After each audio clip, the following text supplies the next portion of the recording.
Suns hire a new coach. Splattering claps.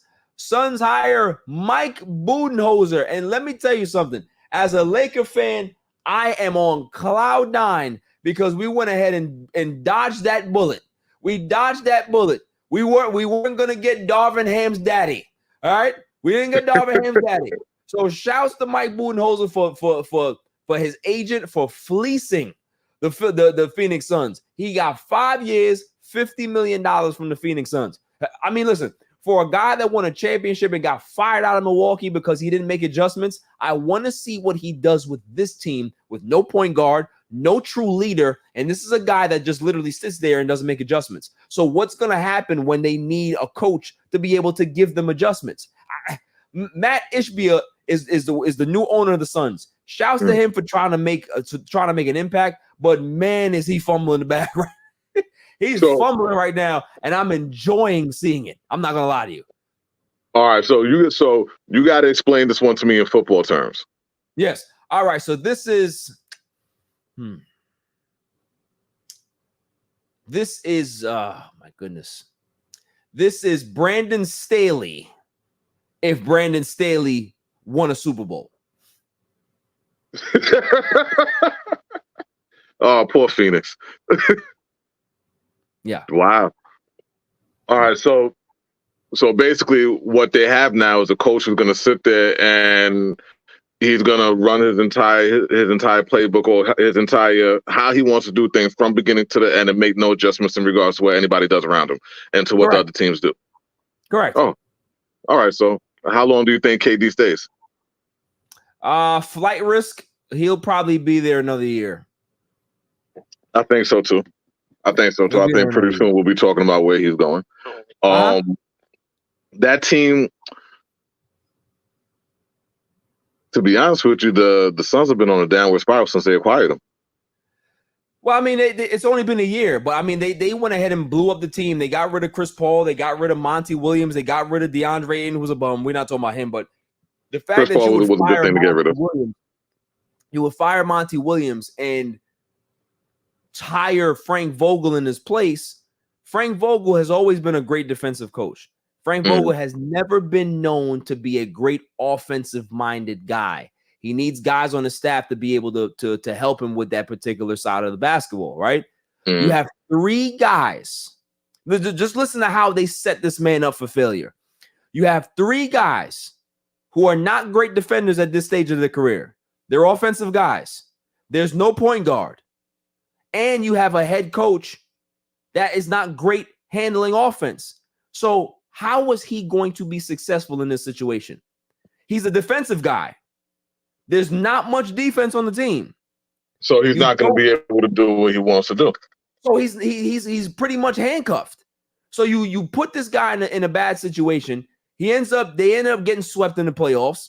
You fire him, and then you hire a guy that doesn't make it. That doesn't make adjustments. You can't make this shit up. I love it.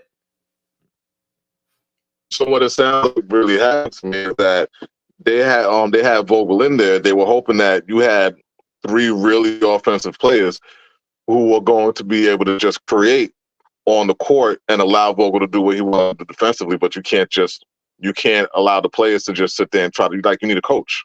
Exactly. Players need to be coached. Just because this is not 2K.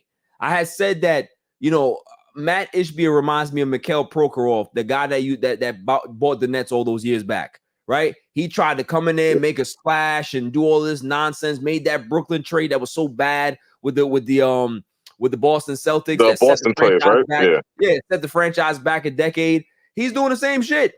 They're way over the tax threshold. They're in the second apron, maybe in the third apron. Like, they can't spend they have no spending power. They have no draft picks until 2030. The team that you see now is a team that they're going to have. They're stuck. And you go ahead and you hire a guy that's not a leader, that doesn't have a big voice, that doesn't make adjustments, that's not going to be able to get the most out of these players. Now, granted, offensively, they're going to be better. So I think logically what they're looking at is that, okay, well, Vogel was not a great offensive coach. This guy actually has a pretty decent offensive repertoire, so maybe we'll be able to be better. that's not gonna work. It's the same. It's the same problem with the situation that we were speaking about earlier with the Knicks. You can't have your whole team dependent on a handful of players without any kind of depth. You can't leave it on 3 players and 3 aging players. Exactly. So and that's the thing too. 3 aging players. You mentioned that 3 old. Durant's old, right? Booker plays old. He's on year 17, right? Bradley Beal has been washed for years now. People just haven't realized it.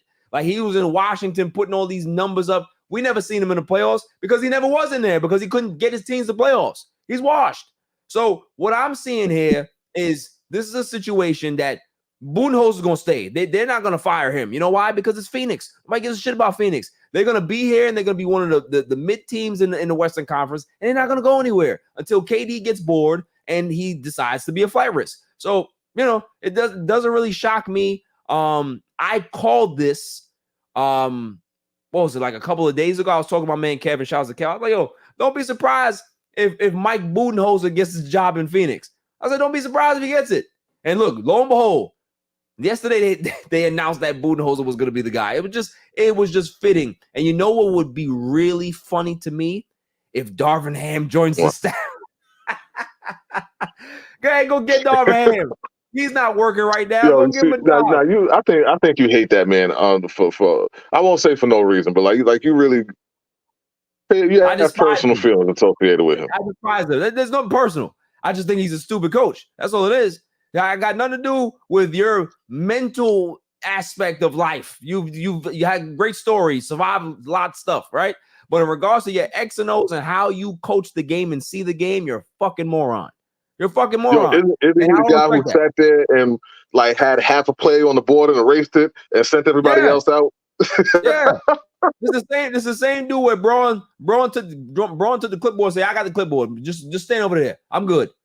They had no respect for the man. Oh. No respect for the man. And I'm gonna tell you what. You can't coach in that kind of situation. Nah, you can't have a coach like that. You can't have a coach like that. He ain't good. You're not good. That's all I'm saying. If you're gonna get somebody who got respect and who could actually be able to do something instead of having his hands in his pockets the whole fucking time. That's all it is.